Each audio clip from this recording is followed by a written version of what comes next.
In this video, I'm going to show you how to group in Affinity. Now, the first thing you need, of course, is multiple objects you would like to put into a group. So here I just have some text, a circle, and a rectangle. For this tutorial, it's going to do the trick.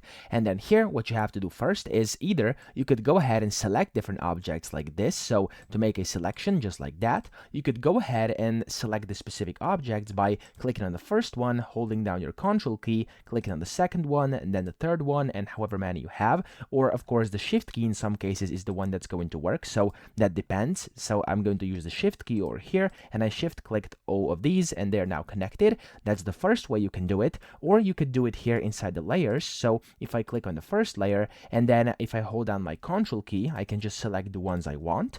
Or if you can click the first one and then the last one and hold down your shift key, it's going to basically select all of them in between. So if I have three here, if I click on the first one, hold down shift, click on the last one, it's going to select all of them in between. There we go.